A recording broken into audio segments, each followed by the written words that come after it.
Capitulum quartum decimum, novus dies.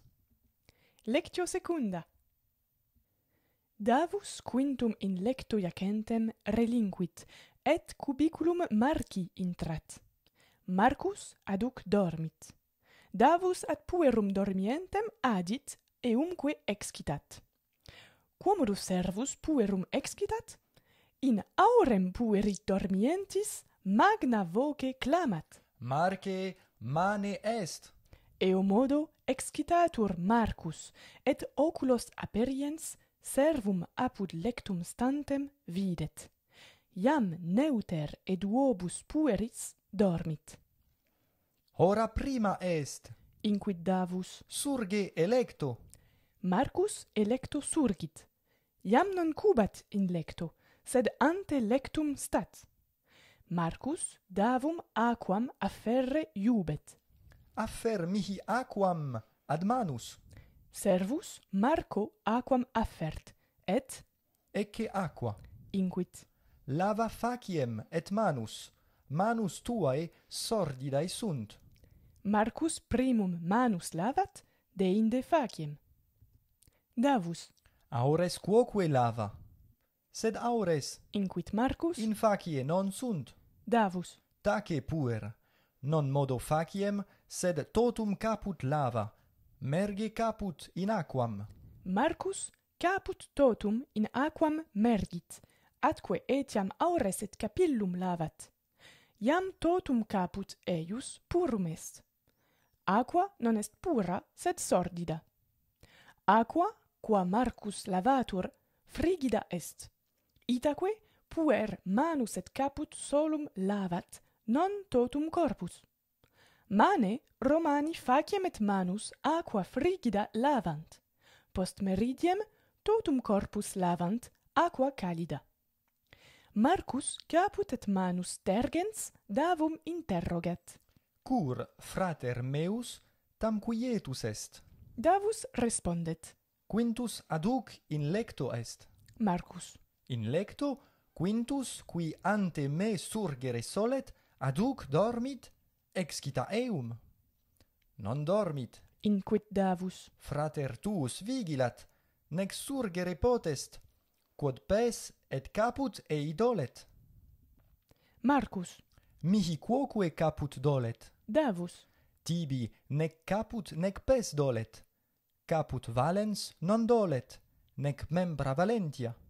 Per fenestram apertam intrat aer frigidus. Marcus friget, quod corpus eius nudum est, id est sine vestimentis. Itaque Marcus vestimenta sua a servo poscit. Da mihi tunicam et togam, vesti me. Davus puero frigenti tunicam et togam dat, neque eum vestit, nec esse est puerum ipsum se vestire. Marcus primum tunicam induit, deinde togam, puer iam nudus non est. Un participe, vous vous souvenez, c'est un verbe qui prend la forme d'un adjectif, par exemple aperire, qui devient au participe présent actif aperiens, ouvrant, qu'on peut traduire par une relative, vous vous souvenez, aperiens égale qui aperit. Ça, c'est le participe présent actif qu'on avait étudié la dernière fois. Eh bien, sachez qu'il existe également un participe au passif, qu'on appelle le participe passé passif, ce qui donne donc au lieu de aperiens qui est actif, puisque ça veut dire qui aperit, celui qui ouvre, c'est bien un sens actif, on peut lui donner un sens passif et on le change en apertus. Et là, ça veut dire qui apertus est, celui qui a été ouvert et donc celui qui est ouvert. Donc, aperiens veut dire ouvrant et apertus, ouvert, qui est ouvert. Qui ouvre dans un cas, qui est ouvert dans l'autre.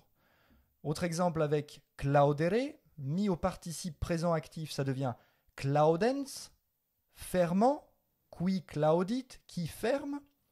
Et au participe passé passif, clausus, qui clausus est, fermé, qui est fermé. Donc on a deux participes ici, le participe présent actif et le participe passé passif, et nous verrons bien plus tard un dernier participe qui est le participe futur. Ferre, fert, Ferunt portare significat et imperativus huius verbi est fer. Ferte. Sicut porta. Portate, cavete, hoc verbum irregulare est. Etiam est verbum compositum afferre. Afferre significat ad ferre. Ferre ad. Afferre, affert, afferunt. Apportare etiam extat. Il existe aussi le verbe apportare avec le même sens. Imperativus est affer, afferte. Et infinitivus passivus, afferre activus, afferri passivus. Lavare.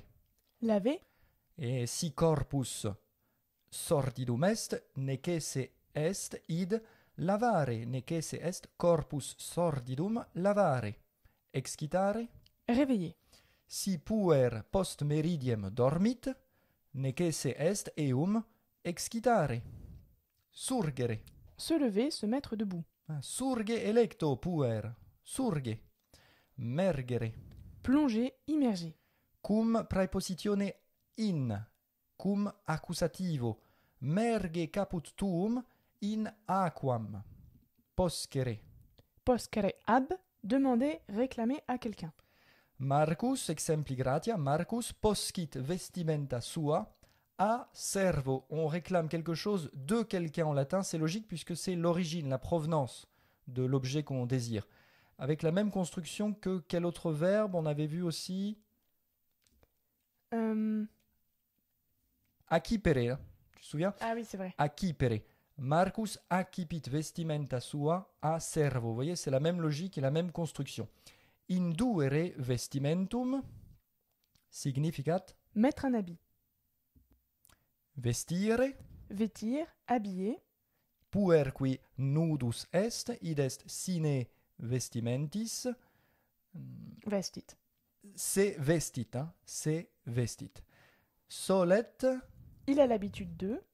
frater meus solet ante me surgere, friget. Frigidus est. Alget. Alget, voilà, pour dire il a froid. D'ailleurs, le verbe le plus approprié, ça serait alget, qu'on n'a pas encore étudié. Mais tout cela veut dire il a froid. Ou bien il est froid aussi, hein, ça peut avoir ce sens-là. Par exemple, aqua friget, aqua frigida est. Inquit, Dicit. voilà, qu'on met en incise, on appelle ça mettre un mot en incise, exactement comme en français. Bonjour, dit-il. Salve, inquit, etc. Sordidus, purus, Sale, propre. nudus, Nu, vestimentum, le vêtement. dicimus, dicitur vestimentum ponere, quomodo dicitur vestimentum ponere, Induere. induere vestimentum recte, tunica, La tunique. toga, La toge. primum deinde, D'abord, ensuite. aduc, Etiam nunc. un même maintenant, donc ça veut dire encore. Iam hora tertia est, et aduc dormit Marcus. Hein, Marc dort encore à cette heure-là. Aduc, vous voyez, on l'accentue sur la finale, donc c'est une exception. Normalement, les mots de 2 syllabes s'accentuent sur la première. Par exemple, Roma, 2 syllabes, on accentue sur la première. Roma. Qu'est-ce qu'on aurait d'autre? Primum, même chose, 2 syllabes, donc on accentue sur la première. Primum. Mais aduc est une exception, on accentue sur la finale. Aduc. On avait vu un autre mot, une autre exception. Oui, illic. Illic, 2 syllabes et pourtant on accentue sur la fin. Illic. Iam non. Ne plus. Ça on l'avait déjà vu, mais c'est pour opposer aduc et iam non. Marc ne dort plus, c'est Marc dort encore, c'est aduc dormit Marcus. Et Quintus ne dort plus, c'est iam non dormit Quintus. Quomodo. Comment? Bon, facile, mais c'est pour vous expliquer hoc modo, eo modo. De cette façon. Voilà, pour répondre à quomodo, on peut répondre hoc modo, eo modo. Verbum est, vocabulum est modus. La façon, la manière. Me mihi. Moi. Et donc moi et mihi cum dativo. Oui, à moi. À moi, exactement. Te tibi. Toi, à toi. Voilà, donc ce mot se décline, le pronom personnel se décline et on a un datif mihi tibi. Ad cum accusativo. Vers, en direction de, ou bien pour, en vue de. Ça, c'est le nouveau sens qu'on étudie ici. On a vu dans la leçon affer mihi aquam ad manus, apporte-moi de l'eau pour mes mains, en vue de laver mes mains, littéralement. Marque dicit Davus, iam hora est electo surgere. Marqué inquit Davus. Inquit Davus, on ne dirait d'ailleurs pas dicit en incise, mais plutôt inquit. Marcus davum aquam afferre iubet. À cave, hein, afferre. Ah oui, non pardon. Afferre, afferre. Afferre iubet. Donc réclamer Marcus aquam poscit a Davo poscere ab. Hieme qui in viis urbis sine vestimentis calidis ambulant frigidi sunt id est Frigent. vel algent. Hein. Ah oui. Algent n'était pas dans la leçon, mais on vous le donne parce qu'il est assez fréquent. Algent, algeo, j'ai froid. Cur etiam nunc in horto pueri ludunt. Pourquoi joue-t-il encore dans le jardin à cette heure-ci, encore? Aduc. Cur aduc pueri in horto ludunt. Bene, bravo pour l'accent. Cur aduc pueri in horto ludunt. Julia pedem in aqua ponit. Oui, donc plonge. Julia pedem in aquam mergit. Voilà, et plutôt avec l'accusatif, puisqu'on met vraiment le pied à l'intérieur de l'eau. Mergit pedem in aquam. Marcus vestimenta pura induit. Vestimenta non pura, sed sordida induit Marcus. Iam non dormit quintus. Alors il ne dort plus, le contraire c'est il dort encore. Aduc dormit quintus. Quid agit Marcus? Marcus se lavat. Marcus corpus lavat. Marcus lavat. On peut même dire, pour dire il se lave, tout simplement lavat, parce qu'on sous-entend se lavat ou corpus lavat. Marcus igitur lavat cur. Lavat Marcus. Quia Marcus sordidus est. Sordidus est, Oui, attention pardon. l'accent. Sordidus est. Sordidus est et corpus eius sordidum est. Quam corporis partem lavat. Faciem lavat, faciem tantum. Faciem modo lavat. Nam mane Romani faciem tantum lavare solent. Et quomodo lavat faciem? Quomodo primum totum caput mergit in aquam frigidam, deinde faciem terget manibus. C'est assez rustreint comme façon de faire. En effet, mais commode. Et sunt ne Marco vestimenta.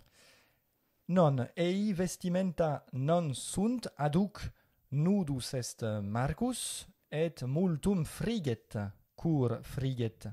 Quia fenestra aperta est. Per fenestram apertam aer frigidus intrat. Quomodo vir Romanus se vestire solet. Tunica et toga.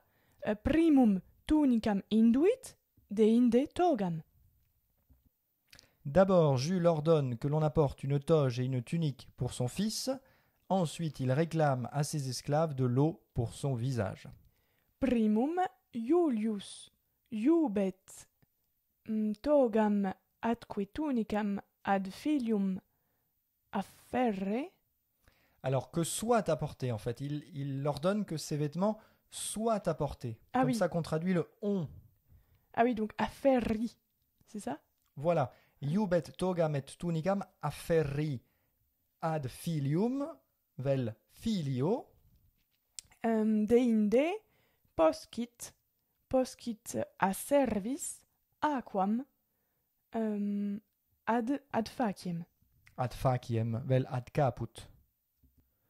Primum Iulius togam tunicamque ad filium vel filio afferri iubet. Vous voyez qu'on peut ici opter soit pour le ad plus accusatif, soit pour le datif.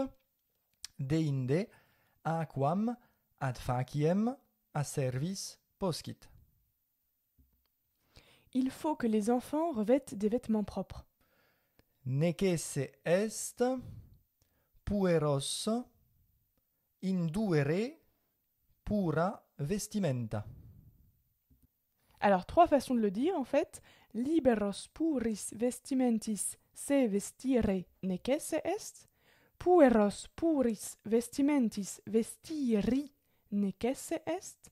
Necesse est pueros pura vestimenta induere. Esclave, dit Jules, entrez dans la chambre des enfants qui dorment encore et réveillez-les. Servi. Inquit, c'est ça, hein? Inquit Julius. Recte inquit. Intrate cubiculum puerorum dormientum. Dormientium, attention, hein, puerorum dormientium, des oui. enfants dormant encore. Aduc. Aduc dormientium. Eteos excitate. Servi inquit Iulius, puerorum aduc dormientium cubicula intrate, cubicula plutôt au pluriel, en latin, eosque excitate. Aujourd'hui, l'air est plus chaud que d'ordinaire ici en été. Oui, là, il faudrait prendre la voix de Dame Météo, tu sais.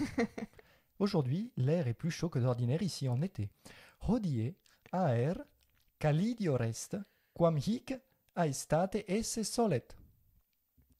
Hodie aer calidio rest, quam hic aestate esse solet. Donc que d'ordinaire en fait qu'il n'a l'habitude d'être ici en été.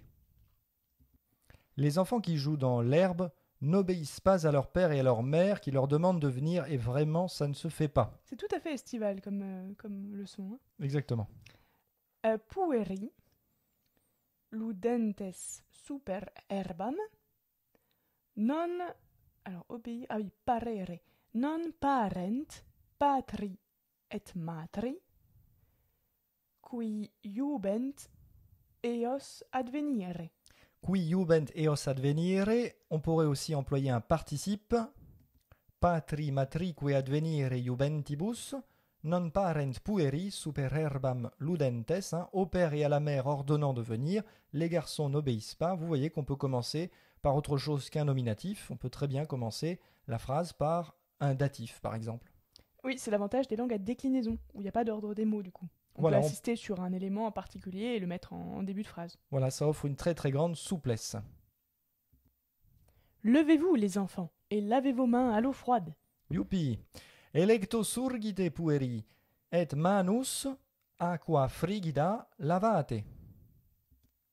Electo surgite pueri, et manus vestras aqua frigida lavate. Lavate et valete, lavez-vous et portez-vous bien. Valete.